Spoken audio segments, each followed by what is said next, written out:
자, 오늘 하나님 말씀은 요한복음 1장 1절부터 18절까지 말씀입니다. 요한복음 1장 1절부터 18절까지 말씀 우리 같이 읽습니다. 태초에 말씀이 계시니라. 이 말씀이 하나님과 함께 계셨으니 이 말씀은 곧 하나님이시니라. 그가 태초에 하나님과 함께 계셨고 만물이 그로 말미암아 지은 바 되었으니 지은 것이 하나도 그가 없이는 된 것이 없느니라. 그 안에 생명이 있었으니 이 생명은 사람들의 빛이라. 빛이 어둠에 비치되 어둠이 깨닫지 못하더라. 하나님께로부터 보내심을 받은 사람이 있으니 그의 이름은 요한이라. 그가 증언하러 왔으니 곧 빛에 대하여 증언하고 모든 사람이 자기로 말미암아 믿게 하려 함이라. 그는 이 빛이 아니요 이 빛에 대하여 증언하러 온 자라. 참빛 곧 세상에 와서 각 사람에게 비추는 빛이 있었으니 그가 세상에 계셨으며 세상은 그로 말미암아 지은 바 되었으되 세상이 그를 알지 못하였고 자기 땅에 오매 자기 백성이 영접하지 아니하였으나 영접하는 자 곧 그 이름을 믿는 자들에게는 하나님의 자녀가 되는 권세를 주셨으니 이는 혈통으로나 육정으로나 사람의 뜻으로 나지 아니하고 오직 하나님께로부터 난 자들이니라. 말씀이 육신이 되어 우리 가운데 거하심에 우리가 그의 영광을 보니 아버지의 독생자의 영광이요 은혜와 진리가 충만하더라. 요한이 그에 대하여 증언하여 외쳐 이르되 내가 전에 말하기를 내 뒤에 오시는 이가 나보다 앞선 것은 나보다 먼저 계심이라 한 것이 이 사람을 가리킴이라 하니라. 우리가 다 그의 충만한 데서 받으니 은혜 위에 은혜로라. 율법은 모세로 말미암아 주어진 것이요 은혜와 진리는 예수 그리스도로 말미암아 온 것이라. 본래 하나님을 본 사람이 없으되 아버지 품속에 있는 독생하신 하나님이 나타내셨느니라. 아멘. 자, 오늘은 2020년 첫 번째 주일입니다.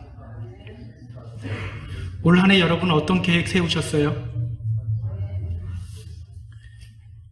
1월 1일 뉴스를 보는데 이런 장면이 나오더라고요. 2020년 당신의 소원은 무엇입니까? 2020년 당신의 소원은 무엇입니까? 소원을 말해봐. 각자 저마다의 소원을 이야기합니다. 어떤 아주머니는요 이런 말을 해요. 저는 식당을 하는데 식당에 손님들이 많아졌으면 좋겠어요. 또 한 젊은 청년은 이렇게 대답하더라고요. 로또에 당첨됐으면 좋겠습니다. 저는 올해 남자친구가 꼭 생겼으면 좋겠어요 라고 말하는 한 아가씨도 있었어요. 또 한 커플은요 이렇게 말하더라고요. 저희는 3월에 결혼하는데 빨리 신혼집을 구할 수 있었으면 좋겠어요. 그 밖에도 취직, 가족의 건강, 다이어트 성공, 여러 가지 대답들이 나왔어요. 제가 가장 기억에 남는 장면은요, 한 남자아이의 소원이었어요. 그냥 딱 봐도 개구장이처럼 보여요. 그 아이가 자기의 소원을 말합니다. 우리 집 강아지가 너무 시끄러워요. 조금만 조용했으면 좋겠어요. 그 아이의 소원을 듣는데 저절로 얼굴에 미소가 띄어졌어요. 그걸 보면서 저도 제 자신에게 한번 물어봤어요. 2020년 너의 소원은 뭐니? 너의 소원은 뭐니? 제 소원은 무엇이었을까요? 너의 소원은 무엇이니? 라는 이 질문과 함께 제 입에서 툭 튀어나온 말이 있었어요. 운전을 하던 중이었는데요. 저도 모르게 툭 튀어나왔어요. 주님을 더 알고 싶어요 라는 소원이었어요. 주님을 더 알고 싶어요. 저도 깜짝 놀랐어요. 보통은 가족의 건강을 이야기하거든요. 저도 모르게 이 말이 툭 튀어나온 거예요. 주님을 더 알기 원합니다. 저는요, 이 소원이 제 안에 계신 성령님이 품게 해주신 소원이라는 생각이 들어요. 여러분, 예수님 잘 믿기 위해서 우리에게 필요한 것이 뭘까요? 예수님을 잘 아는 겁니다. 예수님을 잘 알아야 돼요. 상대방에 대한 지식 없이 절대로 건강한 사랑이 유지되지 않아요. 상대가 원하는 것이 무엇인지, 또 상대가 무엇을 싫어하는지 알아야 됩니다. 그냥 자기 감정만으로 다가가면 그건 사랑이 아니죠. 그럴 때 스토킹이라고 하는 거예요.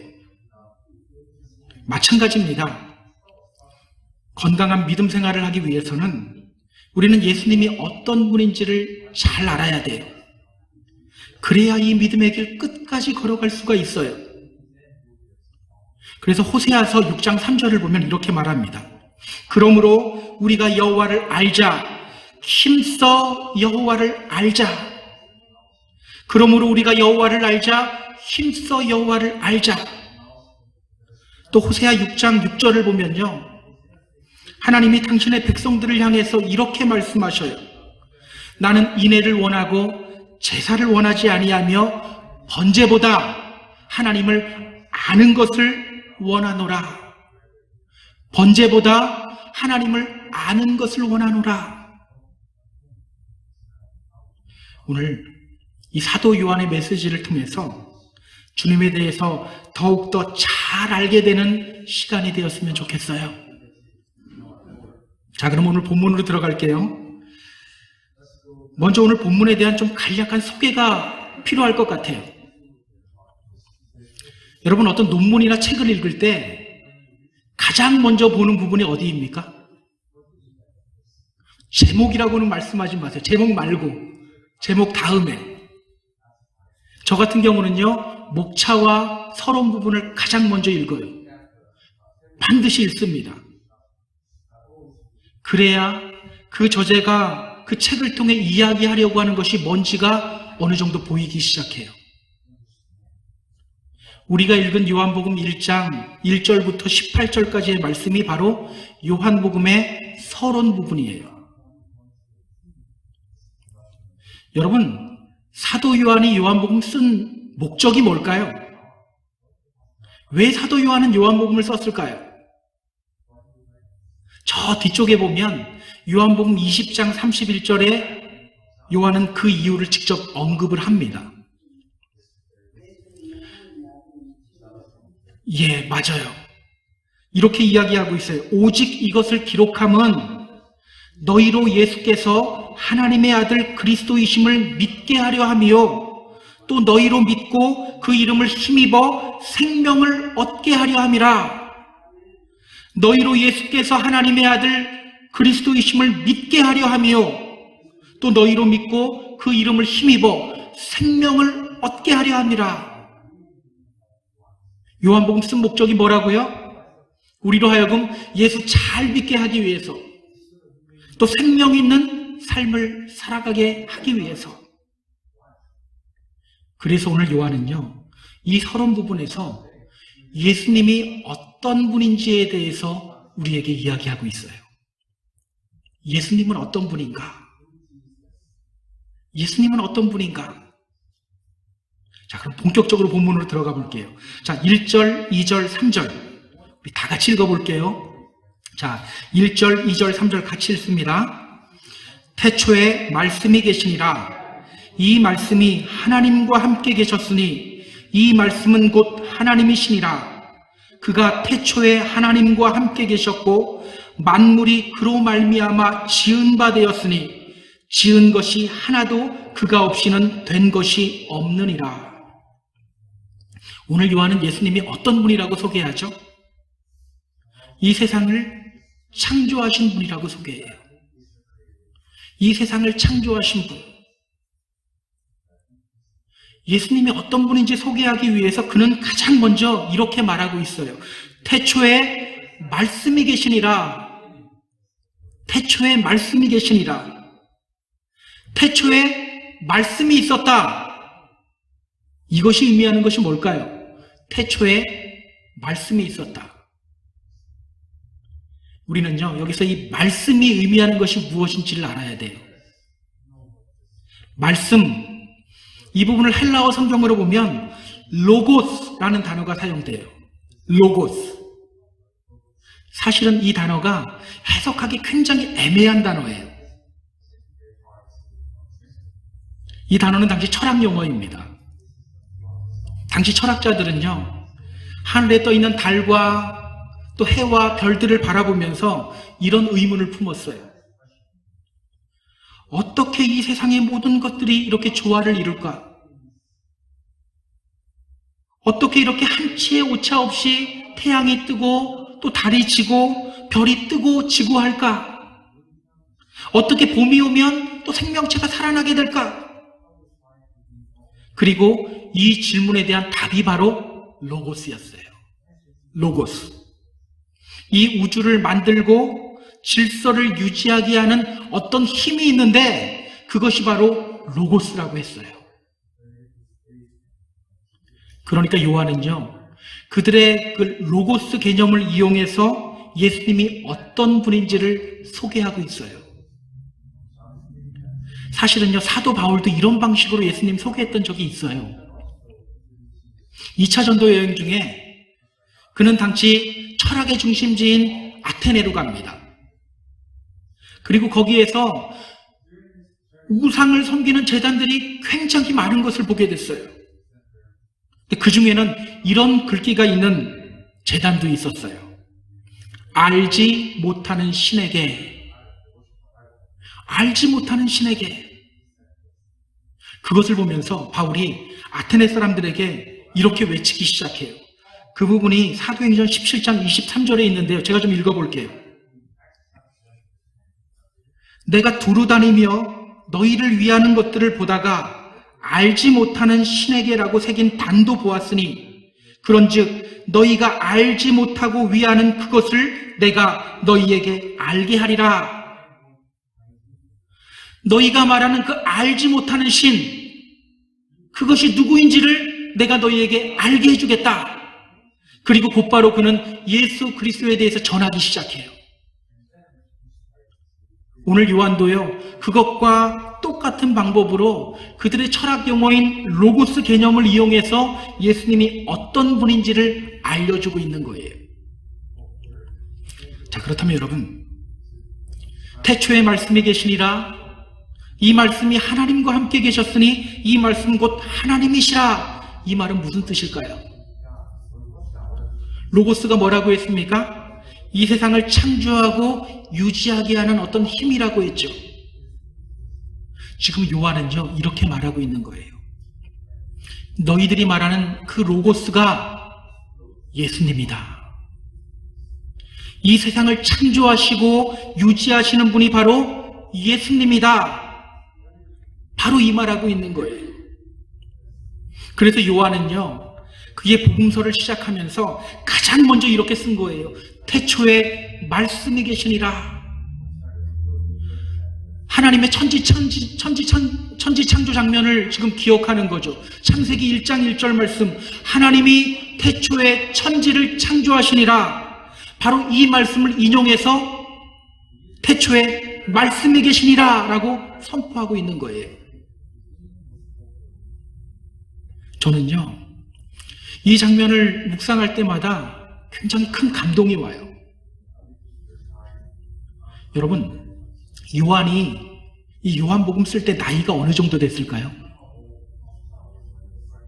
성서학자들은요, 그때 그의 나이를 한 90세 정도로 추정합니다. 꽤 많은 나이죠? 이미 다른 제자들은요, 모두 주님 전하다가 세상 떠났어요. 그도 이제 주님 만날 날이 얼마 남지 않았어요. 그때 예수님과의 추억들을 하나씩 끄집어내며 펜을 들고 예수님에 대해 글을 쓰기 시작하는 거예요. 예수님에 대한 그의 기억이 희미해졌을까요? 그렇지 않아요. 오히려 깊어졌어요. 보통 나이가 들면 기억력이 떨어진다고 하죠. 하지만 나이가 들수록 어떤 사건에 대해서 판단하고 해석하는 능력은 더욱 발달돼요. 그래서 젊은 분들보다 나이 드신 분들이 더 온화하고 지혜로운 경우가 많아요. 왜? 눈에 보이는 것만 보고 판단하지 않고 그 이면의 것을 볼 수 있는 눈이 생기기 때문이에요. 요한이 바로 지금 그런 상태입니다. 그래서 요한복음을 보면요, 다른 복음서와 좀 달라요. 다른 복음서들은 어떤 사건을 전달하는 데 초점을 맞추는데 요한복음은 그렇지 않아요. 그 사건 안에 있는 것을 해석하는 데 초점을 맞춰요. 예를 들어 볼까요? 다른 복음서에서는 예수님이 병을 고칠 때 그것을 어떻게 무슨 단어로 표현하죠? 기적, 미라클이라는 단어로 표현해요. 요한복음은 뭐라고 합니까? 표적, 사인이라고 표현해요. 예수님이 그리스도이심을 알려주는 사인이라는 거예요. 그래서 요한복음은요, 쉬우면서도 굉장히 어렵고 또 그 내용이 아주 심오할 때가 많아요. 지금 나이가 지긋이 든 요한이 주님 만날 날을 바라보며 예수님에 대해 묵상하기 시작해요. 예수님이 행한 기적들, 또 그 기적들을 통한 가르침들, 십자가에 달려 돌아가시던 그 예수님의 모습, 또 부활하시고 나타나신 예수님의 모습, 그렇게 예수님에 대해 묵상하던 중에 그의 안에 이런 깨달음이 온 거예요. 아, 예수님이 하나님이시구나. 예수님이 바로 창조주 하나님이시구나. 이 깨달음이 오자 그의 손이 감동으로 떨리기 시작해요. 그 떨리는 손으로 가장 먼저 쓴 글이 바로 요한복음 1장 1절인 거예요. 태초에 말씀이 계시니라. 이 말씀이 하나님과 함께 계셨으니 이 말씀은 곧 하나님이시니라. 감동적이지 않나요? 오늘 우리도 우리 예수님 묵상할 때마다 요한과 같이 이런 감동과 깨달음이 있어야 합니다. 우리 예수님이 바로 하나님이시다. 창조주 하나님이시다. 사도 바울도요, 요한과 똑같이 고백해요. 골로새서 1장 16절 17절에서 그는 이렇게 말합니다. 만물이 그에게서 창조되되 하늘과 땅에서 보이는 것들과 보이지 않는 것들과 혹은 왕권들이나 주권들이나 통치자들이나 권세들이나 만물이 다 그로 말미암고 그를 위하여 창조되었고 또한 그가 만물보다 먼저 계시고 만물이 그 안에 함께 섰느니라. 바울도 우리 예수님을 뭐라고 표현해요? 창조주 하나님이라고 표현하는 거예요. 저는 오늘 우리 안에도 예수님 묵상할 때마다 이런 고백과 선포가 있어야 된다고 생각합니다. 우리 예수님이 바로 하나님이다.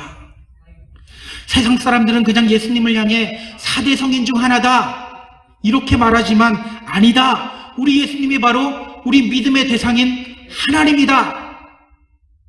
오늘 우리들 안에 이런 고백과 선포가 있게 되어지기를 주님의 이름으로 소망합니다. 자, 그렇다면 여러분, 예수님이 창조주 하나님이래요. 이 사실이 우리에게 의미하는 것이 뭘까요? 예수님이 창조주 하나님이시다. 이 사실을 통해서 요한이 우리에게 말하고 있는 것이 뭘까요? 야, 예수님이 창조주 하나님이니까 너희들 예수님에게 까불면 안 돼? 이것 말하기 위함일까요? 단순히 그렇지 않아요. 우리 4절 한번 볼까요? 자, 우리 4절 함께 읽습니다. 그 안에 생명이 있었으니 이 생명은 사람들의 빛이라. 그 안에 생명이 있었으니 이 생명은 사람들의 빛이라. 오늘 성경은요, 예수님이 창조주시다라고 말씀하시면서 이렇게 말하는 거예요.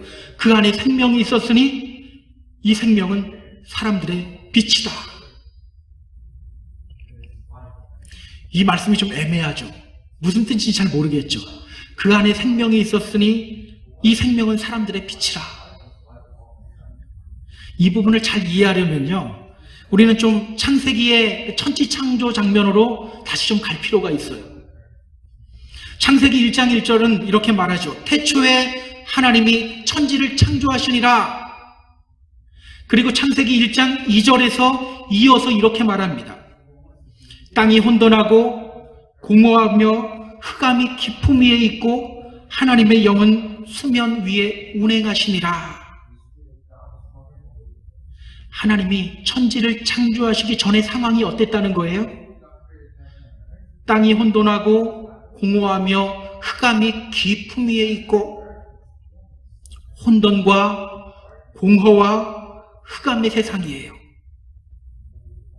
자, 여기서부터가 중요해요. 그런데 그 혼돈과 공허와 흑암 위에서 하나님의 영이 무엇을 하고 있습니까? 하나님의 영은 수면 위를 운행하시니라. 하나님의 영이 수면 위를 운행하고 계셨대요. 여기서 운행하다라는 말을 주목해야 돼요. 여기서 운행하다라는 말은요, 히브리어로 보면 라카프라는 단어예요. 라카프. 창세기 성경 공부를 저와 함께 하신 분들은 이 말이 뭔지 기억하실 거예요. 라카프, 어떤 의미를 갖고 있죠? 암탉이 날개를 펴고 알을 품다라는 뜻이에요. 암탉이 날개를 펴고 알을 품다. 암탉이 날개 펴고 알을 품는 이유는 뭡니까? 심심해서 그냥 날개 펴고 알을 품나요? 아니죠. 생명을 탄생하려고 하는 거죠. 따라서 하나님의 영이 수면 위를 운행하고 계셨다는 말은요, 하나님이 혼돈과 공허와 흑암 위에 생명을 품으셨다라는 거예요. 그렇게 생명을 품으신 하나님이 그 다음에 말씀하시죠. 뭐라고 말씀하십니까? 창세기 1장 3절은 이렇게 말해요. 하나님이 이르시되 빛이 있으라 하시니 빛이 있었고, 생명을 품으신 후에 하나님이 말씀하시는 거예요. 빛이 있으라. 빛이 있으라. 자, 그럼 여러분, 이 천지창조 장면을 잘 기억하면서 오늘 본문 4절과 한번 다시 비교해 보세요. 그 안에 생명이 있었으니 이 생명은 사람들의 빛이라. 어때요? 똑같은 말하고 있는 거죠. 자, 그렇다면 여러분, 주님이 우리의 창조주시다라는 거 무엇을 의미합니까? 단순히 창조주 앞에 굴복해라 이 뜻이 아니에요. 예수님이 우리에게 생명을 주시는 분이라는 뜻이에요. 예수님이 우리를 향해 생명을 품고 생명을 주시는 분이다. 요한복음 3장 16절이 말하잖아요. 하나님이 세상을 이처럼 사랑하사 독생자를 주셨으니 이는 그를 믿는 자마다 멸망하지 않고 영생을 얻게 하려 하심이라. 우리 예수님이 바로 우리에게 생명 주시는 분이다. 이것 말하고 있는 거예요. 그리고 또 무엇을 의미합니까? 예수님이 우리에게 그 생명의 빛을 비추고 계신다는 거예요. 빛이 있으라. 우리에게 그 빛을 비추신다는 거예요. 마태복음 4장 16절은 이렇게 말해요. 흑암에 앉은 백성이 큰 빛을 보았고 사망의 땅과 그늘에 앉은 자들에게 빛이 빛이었도다. 예수님이 지금 우리에게 그 생명의 빛을 비추시고 계신다. 바로 이것이 우리 예수님이 창조주시라는 의미예요.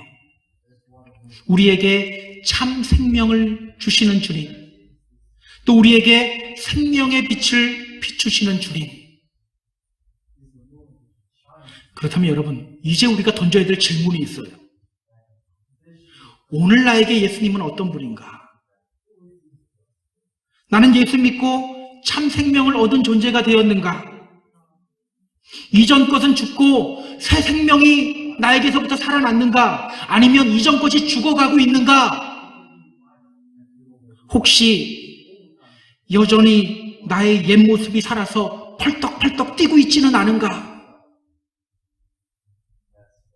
여러분, 오늘 우리들의 문제가 뭔지 아세요? 오늘 본문이 정확하게 지적해요. 5절 보시기 바랍니다. 자, 5절. 빛이 어두움에 비치되 어두움이 깨닫지 못하더라. 빛이 어두움에 비치되 어두움이 깨닫지 못하더라. 빛이 비쳐도 잘 깨닫지를 못한대요. 또 10절, 11절을 보세요. 그가 세상에 계셨으며 세상은 그로 말미암아 지은 바 되었으되 세상이 그를 알지 못하였고 자기 땅에 오매 자기 백성이 영접하지 아니하였으나 주님에 대해서 잘 알려고도 하지 않고 영접하지도 않는다는 거예요. 오늘 요한은요, 한탄해요. 빛이 어둠을 비추는데 어둠이 깨닫지 못하고 있다. 주님을 영접하지 않고 있다. 생명의 빛이 비추는데 여전히 혼돈과 공허와 흑암 속에 있는 경우가 너무나도 많다는 거예요. 주님 믿지 않고 주님 영접하지 않는 사람들이 많다는 거예요. 여러분, 여기서 우리가 또 한 가지 생각해 봐야 될 것이 있어요. 이 요한의 한탄, 믿지 않는 사람들을 향한 한탄일까? 믿지 않는 사람들을 향한 한탄일까요?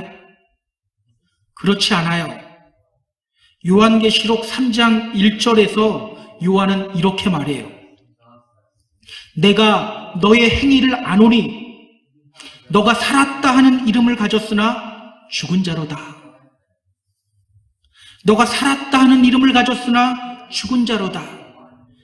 요한은요, 사대교회를 향하여 쓴소리를 내뱉어요. 너는 살았다 하는 이름을 가졌지만 실제로는 죽었다. 여러분, 이 말씀이 믿지 않는 사람들을 향한 책망의 소리였나요? 아니죠. 사대교회 성도들을 향한 책망의 소리였어요. 믿음의 성도들을 향한 책망의 소리예요. 겉으로는 살아있는 것처럼 보이는데 실제로는 죽은 사람들이 너무나도 많다는 거예요. 겉으로는 믿는 사람처럼 보이는데 하나님 보시기에 불신자들이 너무나도 많다는 거예요. 여기서 우리가 좀 주목해야 될 표현이 있어요. 여러분, 하나님이 이 사대교회를 보면서 너희가 죽었다라고 말하는 그 기준이 뭔가요? 내가 내 행위를 아노니, 바로 그들의 믿음의 행위였어요. 제가 처음에는요, 이 말이 좀 이해가 가지 않았어요. 우리 주님은 믿음 보시는 분이신데 왜 행위를 보고 우리 믿음이 죽었다고 이야기하는 걸까? 왜일까요? 답이 어렵지가 않더라고요. 오늘날 우리들이 믿음 생활하는 모습을 보면 딱 답이 나오지 않습니까? 답이 딱 나오더라고요. 처음에는 왜 행위를 본다고 하지? 왜 믿음 보시는 분이 왜 행위를 보고 죽었다라고 이야기하지? 내 모습 보니까 알겠더라고요. 내가 믿음 생활하는 모습 보니까 답이 탁 나와요. 하나님을 믿는다고 하면서도 말씀대로 살지 않아요. 그러면서도 마음이 너무 편안해요. 예배하지 않고 기도하지 않고 말씀 속으로 들어가지 않으면서도 전혀 거리낌이 없어요. 때로는 마음속에 간혹 찔림이 올 때가 있긴 있어요. 하지만 금방 무시해버려요. 그리고는 스스로를 이렇게 위로합니다. 나는 주님 믿어. 믿으면 구원받잖아. 여러분, 성경은 이런 경우를 가리켜 뭐라고 말씀하는지 아세요? 자기 양심에 화인을 맞아서 외식함으로 거짓말을 말하는 자들이다. 자기 양심에 화인 맞아서 거짓말하는 거래요. 여러분, 이 시간 우리 한번 생각해 봤으면 좋겠어요. 오늘 주님이 나의 모습을 보신다면 어떻게 말씀하실까? 살았다고 할까? 죽었다고 할까? 사대교인들의 죽은 믿음을 지적하신 후에 예수님은 이렇게 말씀하셨어요. 너는 일깨어 그 남은 바 죽게 된 것을 굳건하게 하라. Wake up! 깨어 일어나라. 죽어가고 있는 양심을 깨워 일어나게 하라. 저는 오늘 이러한 주님의 외침을 듣는 저와 여러분이 다 되었으면 좋겠어요. 주님의 이름으로 부탁드립니다. 깨어 일어나시기 바랍니다. 주님이 비추는 그 생명의 빛에 여러분을 드러내시기 바랍니다. 죽어가는 양심을 그 생명의 빛 앞에 드러내시기 바랍니다. 반드시 살아나는 역사를 경험하게 될 것입니다. 우리를 그리스도의 생명의 빛 앞에 온전히 드러낼 때 오늘 우리는요 요한과 같이 선포할 수 있어요. 요한이 어떻게 선포하는지 한번 볼까요? 14절 보시기 바랍니다. 자, 우리 14절 같이 읽을게요. 같이 읽습니다. 말씀이 육신이 되어 우리 가운데 거하심에 우리가 그의 영광을 보니 아버지의 독생자의 영광이요 은혜와 진리가 충만하더라. 그리스도를 묵상하며 그분이 바로 생명의 빛으로 오신 창조주라고 고백하자 그에게서 이런 고백이 나오는 거예요. 말씀이 육신이 되어서 우리 가운데 거하시는구나. 그 그리스도께서 사람의 몸을 입고서 우리에게 오셨구나. 그때 그의 입에서 또 이런 고백이 흘러나오는 거예요. 우리가 그의 영광을 보니 아버지의 독생자의 영광이요 은혜와 진리가 충만하더라. 그는요 그리스도의 영광을 본다고 선포해요. 하나님의 영광 본다고 선포해요. 여러분, 하나님의 영광 본다는 것, 이게 뭘까요? 여러분, 하나님의 얼굴 본 적 있으세요? 하나님의 영광을 본다는 것은요 하나님의 얼굴을 본다는 거예요. 영광이란 하나님의 광채라는 뜻이에요. 여러분, 우리 인간이 하나님의 영광 볼 수 있을까요? 하나님의 얼굴 볼 수 있을까요? 출애굽기를 보면요 모세가 회막을 다 지은 다음에 하나님을 향해 이런 요청을 해요. 주의 영광을 내게 보이소서. 주의 영광을 내게 보이소서. 그는요 정말 하나님의 얼굴을 보기를 원했어요. 그래서 요청하는 거예요. 주님의 영광을 나에게 보여주세요. 그때 하나님이 뭐라고 말씀하십니까? 너가 내 얼굴 보지 못한다. 나를 보고 살 자가 없다. 하나님은요 모세의 요구를 거절하셔요.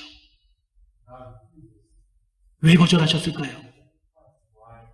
부정한 인간은 절대로 하나님의 얼굴을 볼 수 없기 때문이에요. 보면 죽기 때문이에요.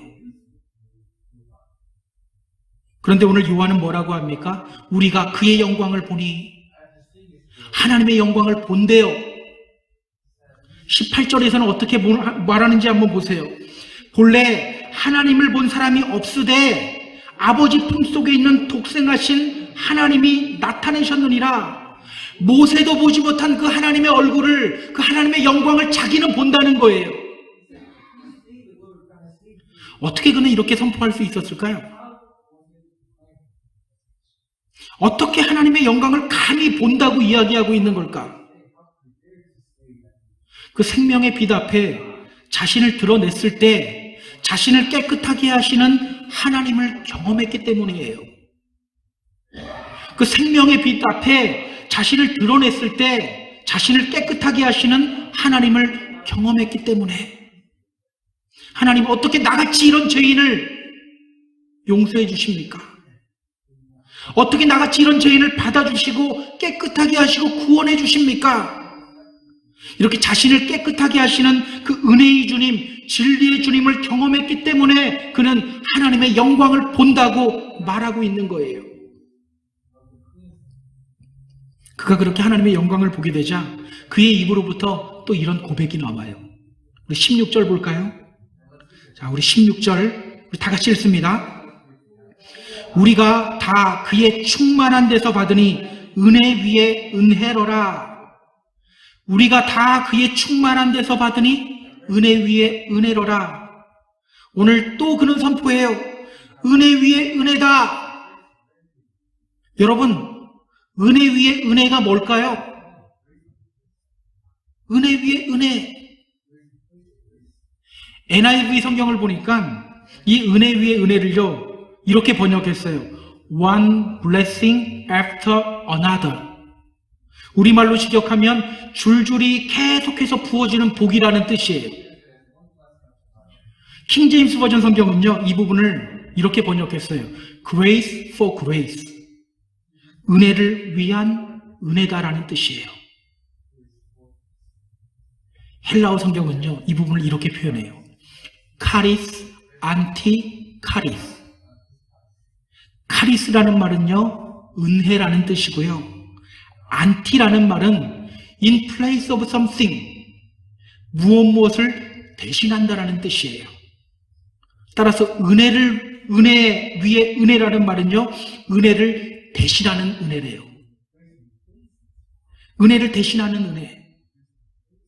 그렇다면 여러분, 오늘 요한의 고백, 은혜 위에 은혜로라, 이 고백은 무엇을 의미할까요? 답이요 17절에 나와요. 성경은 우리가 성경에서 답을 찾아야 되거든요. 17절 우리 같이 읽어볼게요. 율법은 모세로 말미암아 주어진 것이요 은혜와 진리는 예수 그리스도로 말미암아 온 것이라.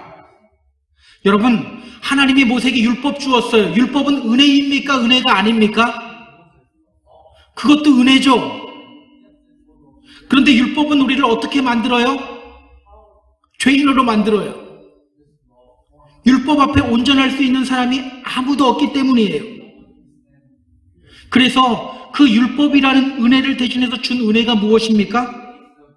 예수 그리스도께서 우리에게 주시는 은혜라는 거예요. 죄인임에도 불구하고 나를 향해 죄가 없다고 의인이라고 선포하시는 바로 그 은혜가 바로 은혜 위에 은혜인 겁니다. 여러분 기억하세요. 우리가 이 은혜 위에 은혜를 경험한다는 것 정말 복된 일이에요. 이 은혜 위에 은혜를 경험하면요 우리에게 모든 것이 은혜가 되고 복이 돼요. 남보다 조금 낮은 자리로 내려가도 괜찮아요.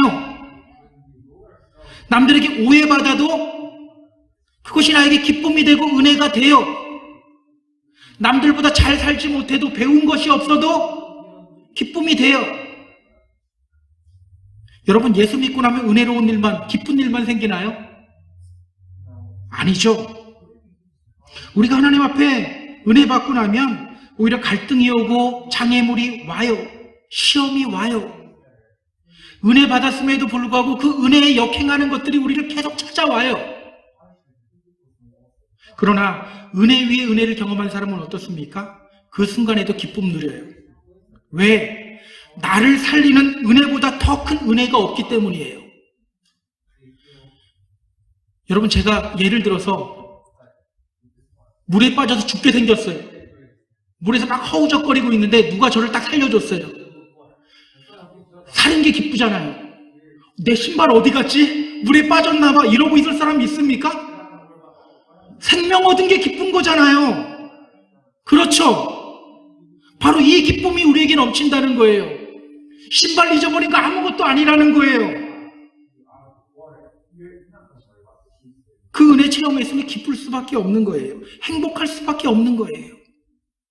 저는 오늘 우리가 이 은혜 위에 은혜를 경험하는 믿음의 성도님들 다 되었으면 좋겠습니다. 필립 얀시라는 분의 책 중에 뜻밖의 장소에서 만난 하나님이라는 책이 있어요. 거기 나오는 예화를 하나 소개하고 말씀을 정리할게요. 자, 스페인 선원들이 배를 타고 항해하다가 그만 배가 표류하게 되었습니다.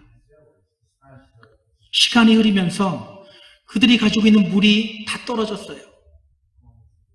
그렇게 그들은 갈증 속에서 서서히 죽어가고 있었어요. 그러던 중 배는 흘러 아마존 강으로 들어왔습니다. 이제 그들은요, 그 물을 마시면 돼요. 그럼에도 불구하고 선원들은 그대로 갈증으로 죽어가고 있었어요. 아마존 강이 넓다 보니까 그들은 자신들이 아직도 바다 위에 떠 있는 줄로 착각하고 있었던 거예요. 그때 한 선원이 외칩니다. 이렇게 갈증으로 죽을 바에야 내가 바닷물이라도 실컷 먹어보고 죽겠다. 그러고 바다로 뛰어든 거예요. 그런데 이게 웬일입니까? 짠 바닷물이 아니라 강물이었던 거예요. 그 선원이 외칩니다. 이 물 바닷물 아니에요. 강물이에요. 이 물로 뛰어드세요. 사랑하는 펜사콜라 한인교회 성도 여러분, 주님의 생명의 빛이 우리를 비추고 있습니다. 그 빛에 회개하며 나를 드러내기만 하면 하나님의 영광을 경험하고 은혜와 진리를 경험하게 되는데, 혹시 여전히 어둠 가운데 있지는 않습니까? 자신은 믿는다고 구원받은 사람이라고 스스로를 속이면서 여전히 생명의 빛을 외면하고 있지는 않습니까? 이제는 주님을 향하여 은혜의 강물로 뛰어들어야 합니다. 우리 예수님은요, 우리의 창조주시여 생명의 빛을 우리에게 비추시는 분이십니다. 그 생명의 빛에 여러분 드러내시기 바랍니다. 하나님의 영광을 경험하게 될 겁니다. 은혜 위에 은혜가 여러분에게 임하게 될 겁니다. 그렇게 주님이 주시는 참 기쁨과 평화를 누리는 저와 여러분 다 되기를 주님의 이름으로 축복합니다. 축복합니다. 자, 우리 이 찬양 같이 했으면 좋겠어요. 주님 당신은 사랑의 빛이라는 찬양입니다. 우리 찬양하면서 주님의 그 빛 안에 우리를 드러내겠습니다. 우리 같이 찬양합니다. 주님 당신은 사랑의 빛, 어둠 가운데 비추소서. 세상의 빛 예수 우리를 비추사 당신의 진리로 우리를 자유케 비추소서. 우리 위에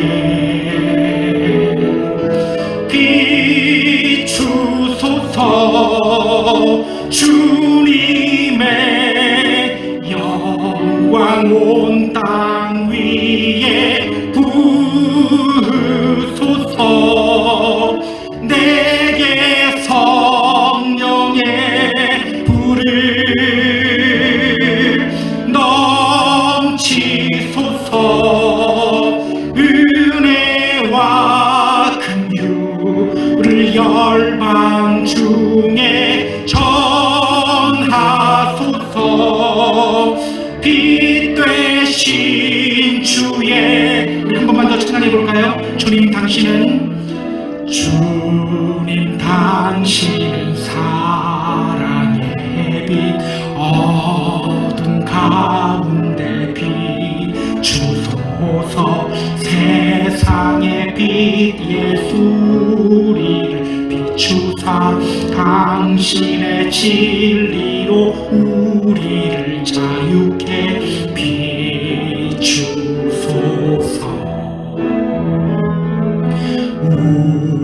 우리 위에